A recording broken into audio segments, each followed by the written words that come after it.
Just so I can get it on tape, your name, first and last, Virginia Little, and your maiden name, Hall, Hall, and where and when were you born?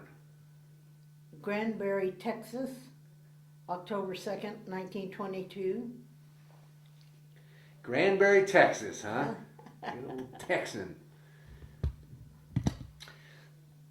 So, as a little girl, what did you want to be when you grew up?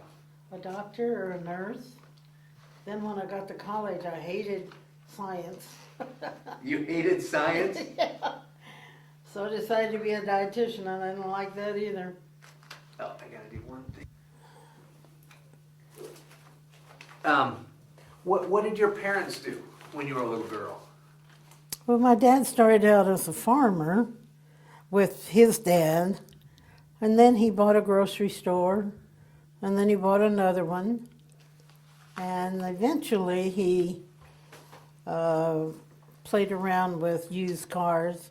He'd buy a couple and bring them home, sell them, go get another two. So he never had a lot. Yeah, but he died when he was 59 suddenly. So Wow. he was just getting started, he thought. Yeah. So again, when you were a little girl, you wanted to be, what was your dream? Pardon me? When you were a little girl, I missed part of it. Oh, doctor or nurse?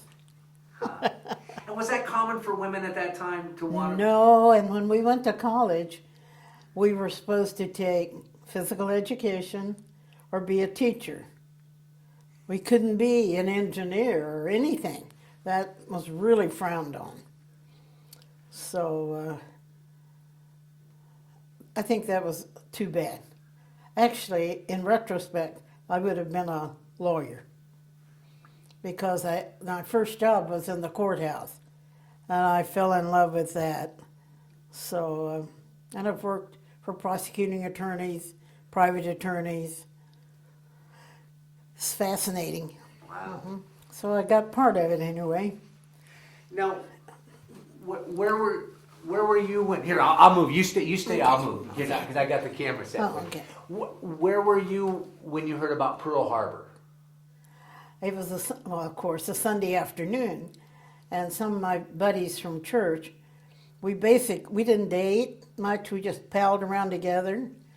So there were 3 boys and my best friend and I riding around in the twins' Roadster. It was either a Model A or a Model T, which was a real thrill, even in 43. We thought, man, this is great. And we heard about it. And that certainly changed our lives because before that, we didn't have TV. You know, it was too early for TV. And maybe a newspaper once a week.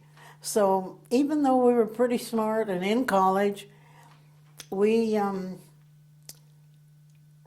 don't think we paid much attention to what was going on in Europe, you know.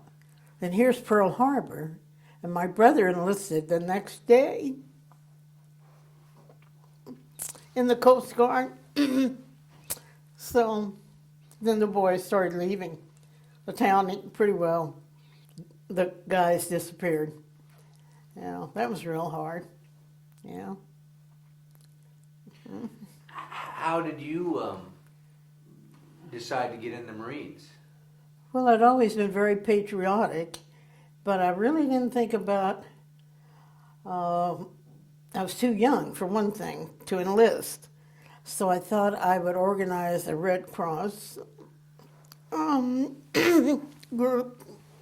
So in this little college town, I called 60 women. You know, they had husbands, brothers, sons, gone to war. Not one of them, not one single person offered to help me. So I said, well, I'll show you, I'll just leave town. And I chose the Marine Corps because it really was reported to be the most selective for women.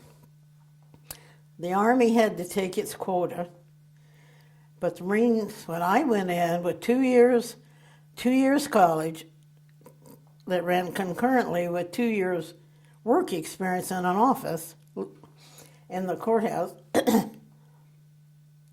they were taking 1 out of 10 who applied, even in 1943. And when Mother and I went to Dallas to the recruiting office, and they tested me, written test and physical, they said, "You want to go to Officers Candidate School?"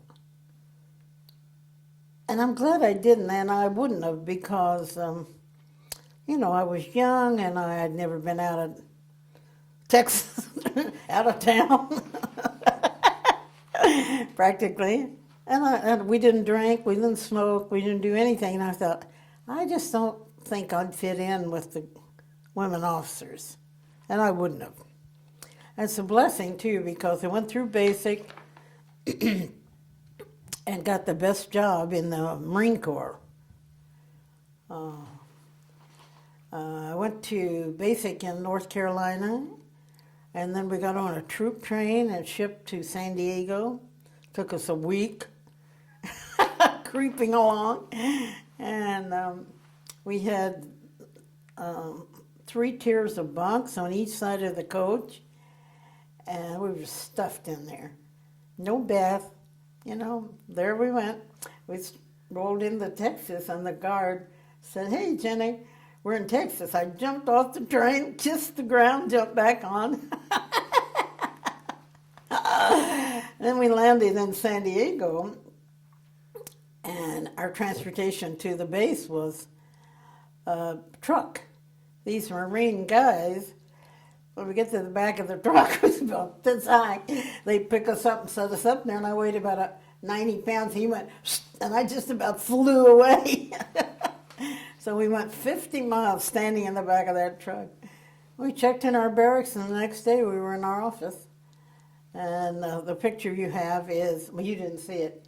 The first day I was there, the man I replaced waited to meet me, and he went off to war, and a couple of years later he called me, and I picked him up at the train station. He came to see us, and then he went home to Ohio. Wow. So that's what they chose you to go in and replace the men who were doing... Yeah, that's the purpose of our being in the service. And I'm not sure, but I think the ladies' portion of the Marine Corps was established in early 43. But you had to be 20 to enlist, whereas the Army was like 17. And so I was in the second group to ever hit that base. So it was all pretty new. So did the Marine know how to handle women at that time? They were very nice to us, really. It was pretty surprising. We lived in our own section of the base, and we had a guards came on at 4 o'clock. They probably thought it was our safety. It's probably the guy's safety. Keep us pinned up. And that was that was the first time you'd been out of Texas. Actually, yes. Yeah. So this for you must have been quite an adventure at this point. Oh, yes. And it was the Sunday morning that I left this little town. All my buddies and my mother had someone come to church so we could have communion. We're a Church of Christ. And went to the hospital to visit my grandmother. See, we didn't have any gasoline. Walked to the bus station, and I had to wear a black band that said U.S. Marine Corps. So I got on a bus by myself and went 60 miles. I don't remember how I got from the bus to the train station. Got on the train, and here came my dad. He'd taken a later bus and found me to tell me goodbye.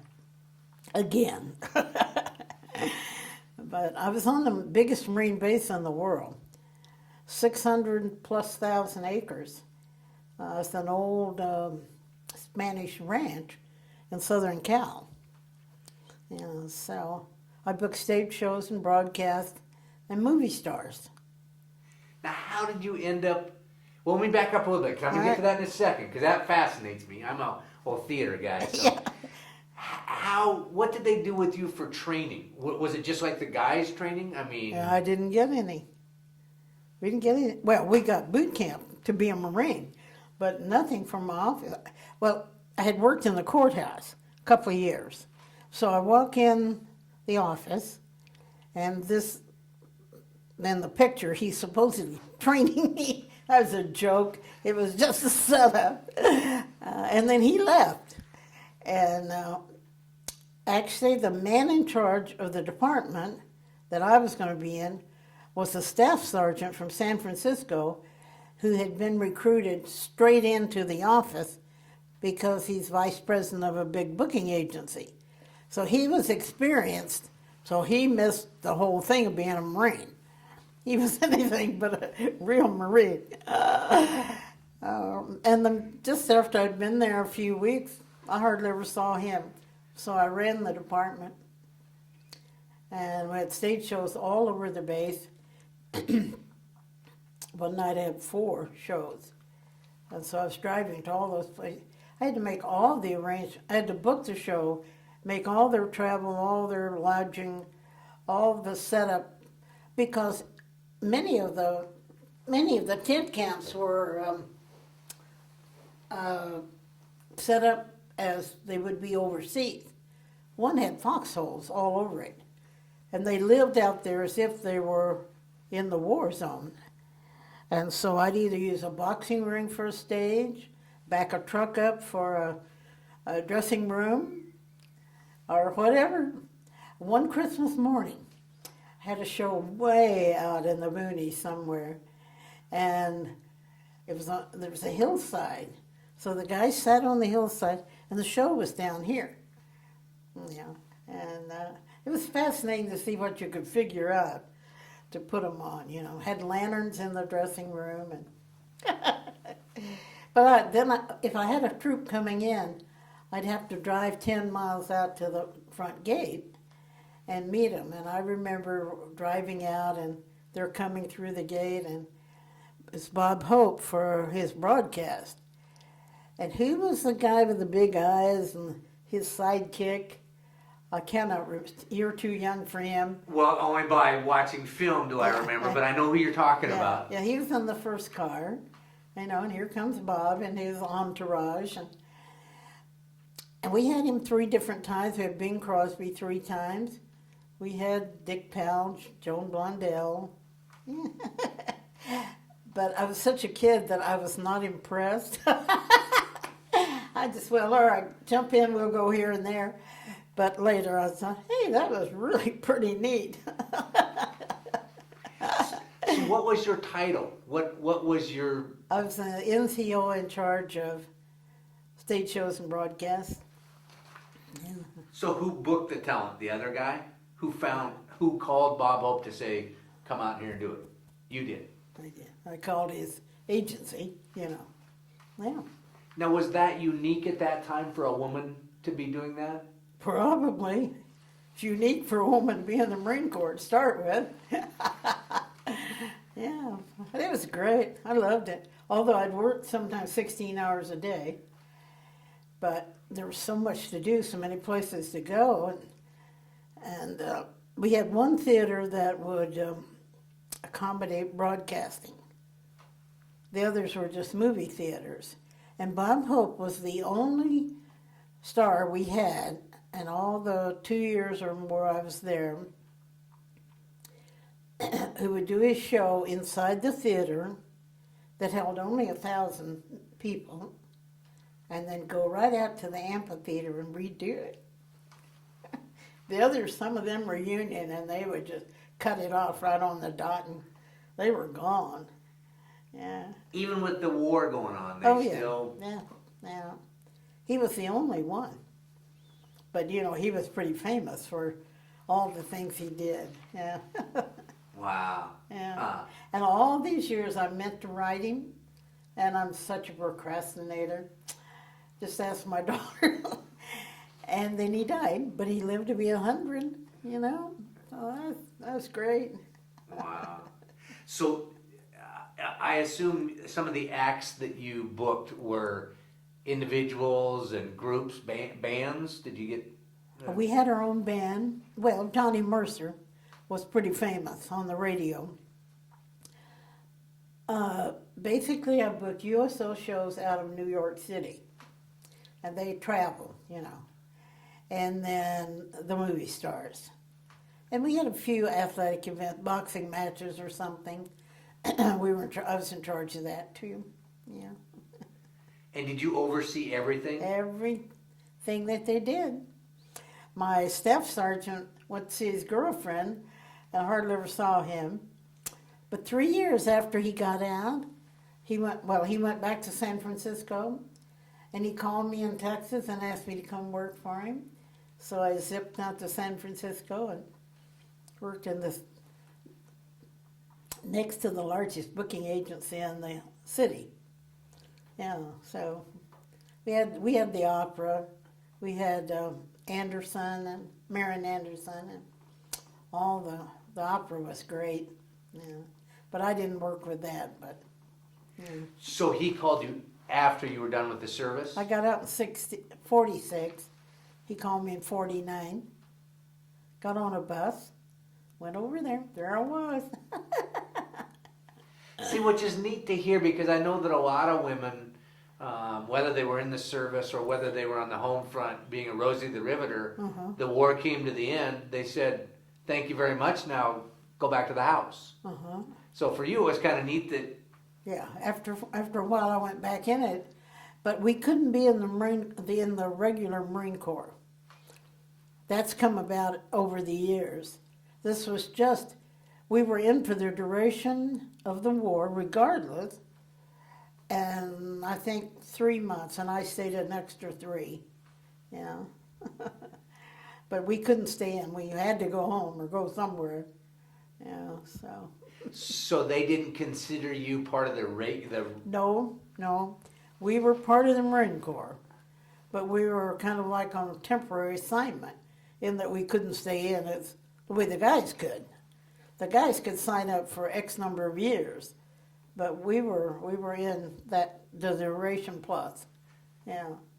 But in 1948, I joined the reserves, but I was never called to... Well, the Korean War broke out when I joined in 48, shortly after the Korean War broke out, and I was hoping they'd call me back, but they didn't. I don't think they called any women back. And they extended our enlistment, my enlistment anyway, because of the war, an extra year in case they needed us. Every war that comes along, I wish I could go. But at 83, I don't think they're going to call me. Wow. So you did how long? How long were you in the Marines? How many years? 29 months. 29 months. 3 months longer than they normally would have let me. And what was you had a rank? I came out as the sergeant. Yeah. I could have been an officer from day one, but I'm really glad I wasn't. None of them had as good a job as I did. There was one thing, I worked 5 days a week and nights.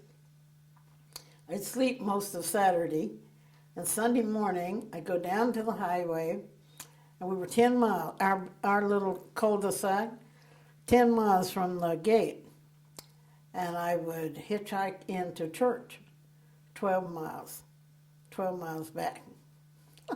Well, it was safe to hitchhike in those days.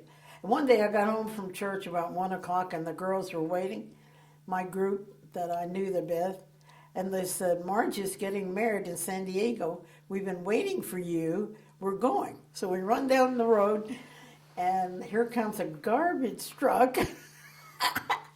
Jump in, girls. So we're back there. Oh, it was horrible. We went 50 miles on that truck. He dumped us out, and we got to the reception. We missed the wedding. Probably smelled good, too. Yeah, right. They wouldn't want us at the wedding.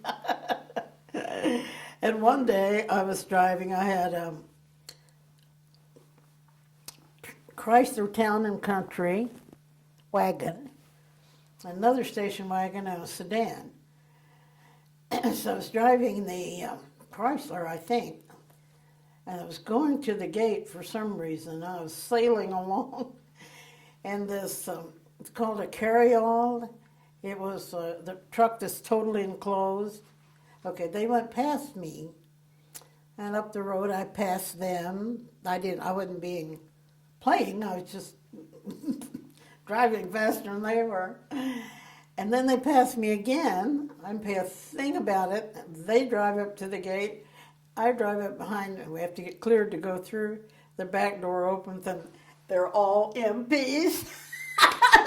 They were changing the guard.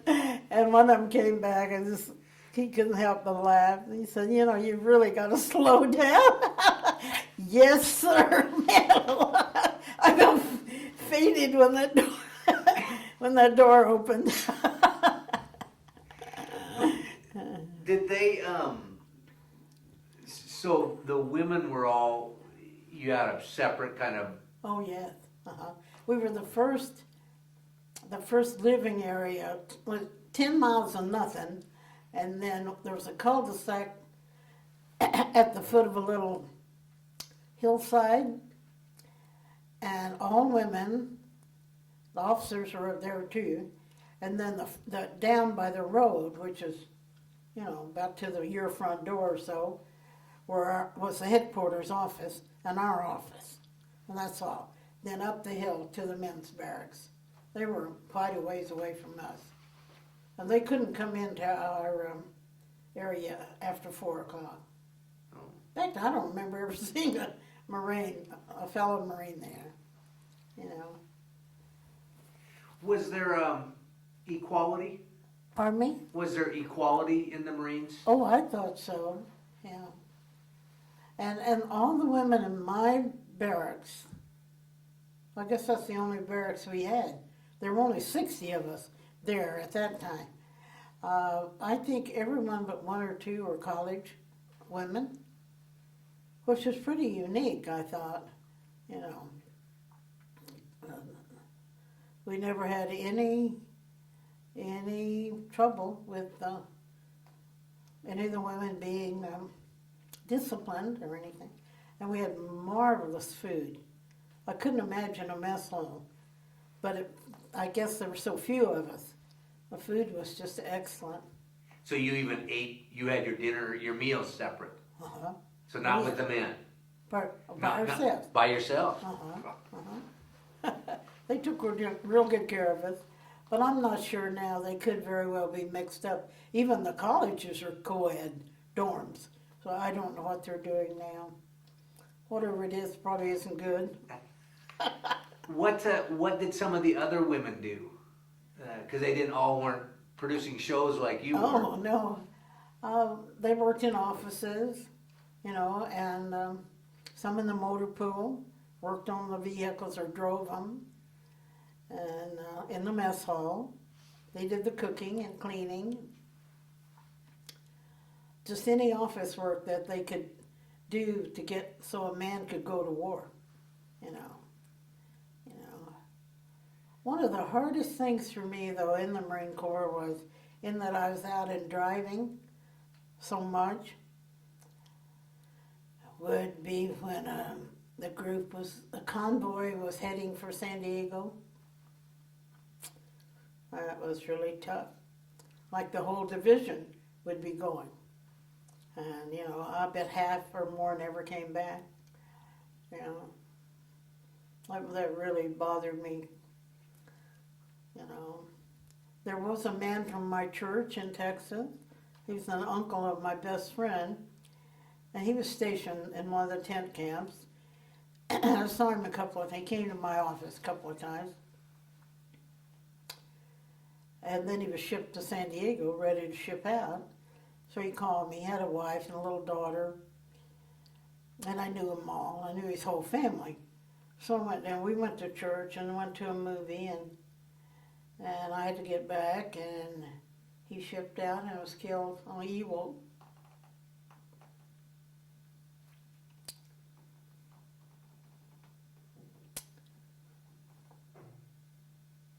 Pretty tough. Just like the Iraq War. That just...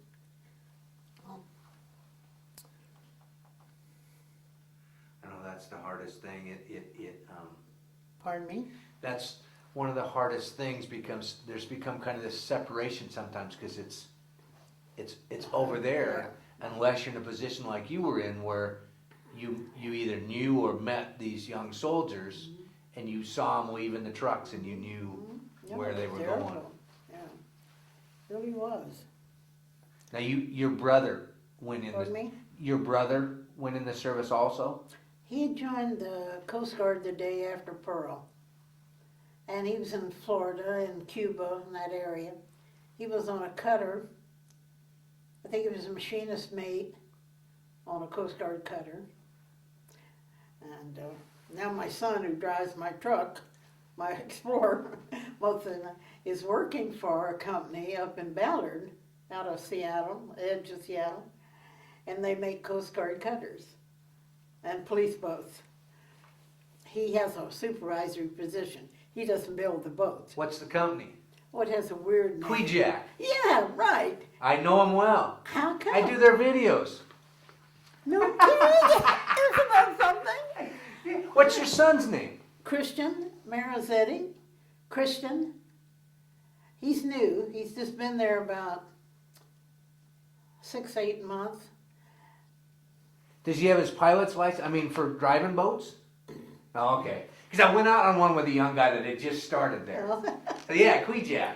Yeah, no? Too funny. Oh, yeah, he likes that. Huh.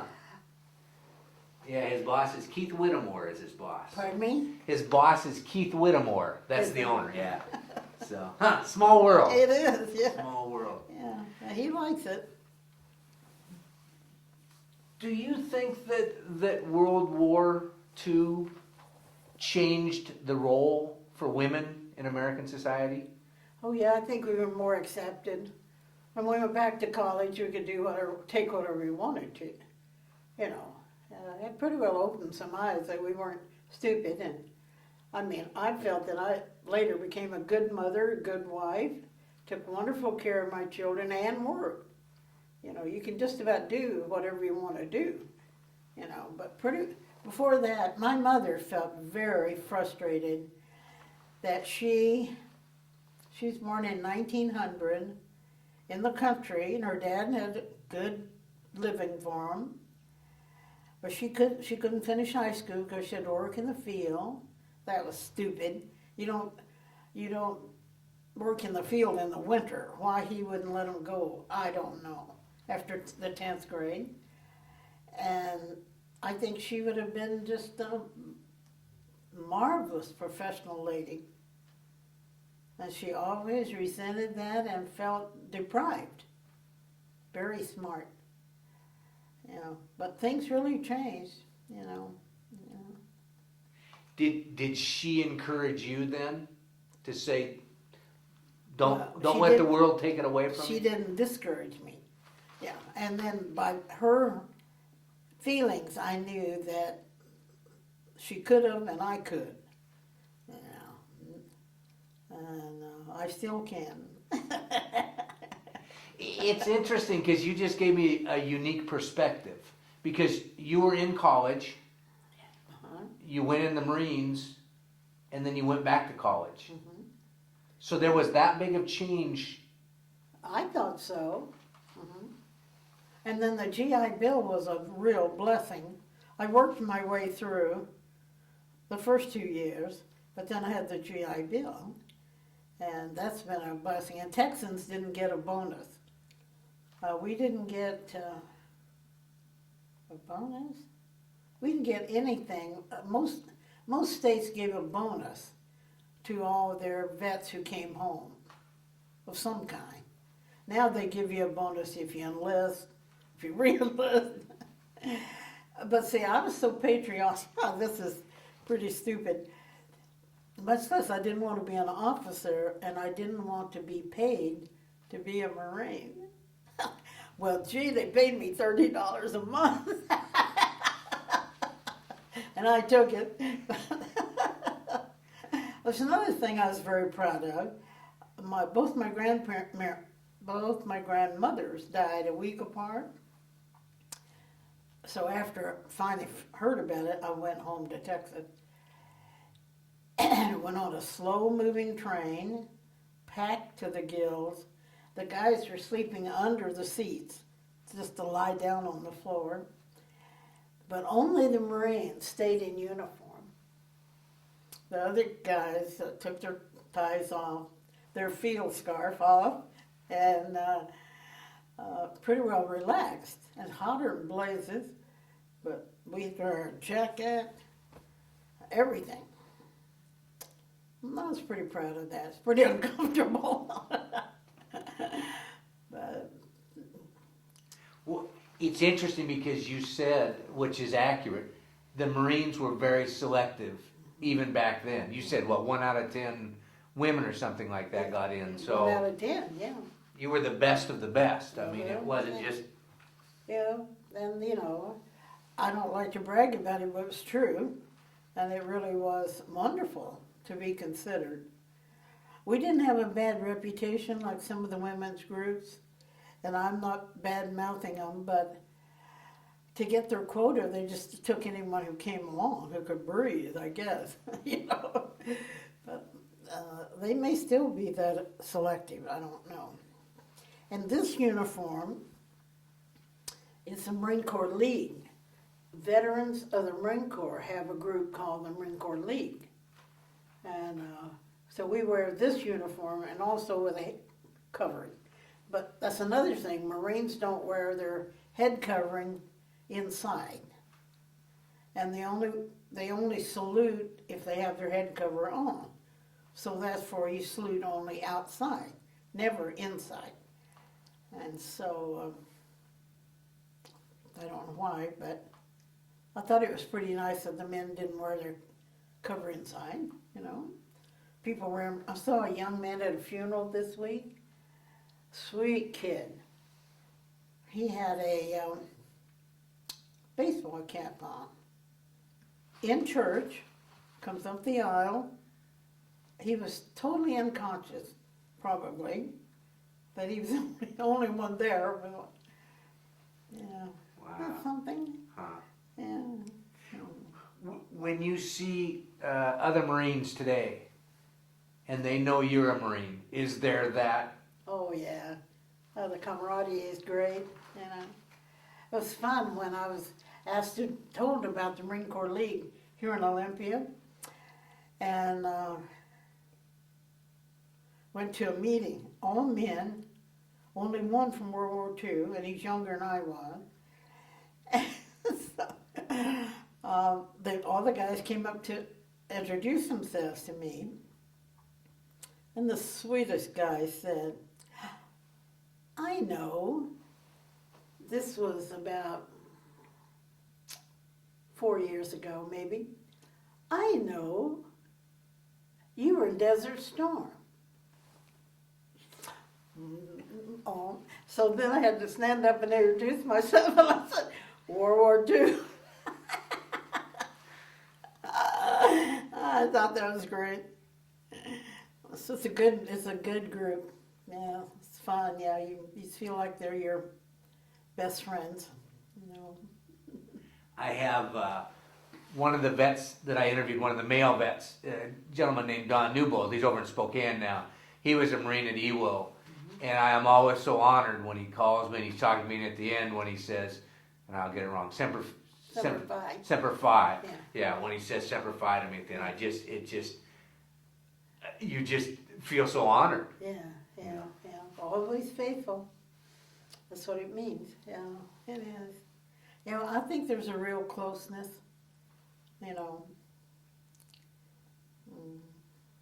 Now, most of the Marines that I know have tattoos. Well, I don't. Okay. I just want to check, make sure. Oh, and they do another thing. In this day and age, and they did it, and I kind of looked at them, and then one of them told me, they say, oorah. You heard them do that? Oh, yeah. That was totally new to me. And there's so many things they do now that we didn't do, traditions and things that all new to me. But you may have known Bob Bigelow. Oh, yeah. That had the stationery store. He was my best buddy. And he was at Iwo. Well, one of the Marines and his wife, she usually comes to the meeting just to be there again. And I wasn't notified, or they couldn't find me or something. They renewed their vows over at one of their churches. And so there's a big group of their friends, and the Marines are over here. When he finished the ceremony, they all said, "Hoorah!" He said, those people would go, "What are they doing?" That must have been. I thought it was great. Oh yeah, yeah.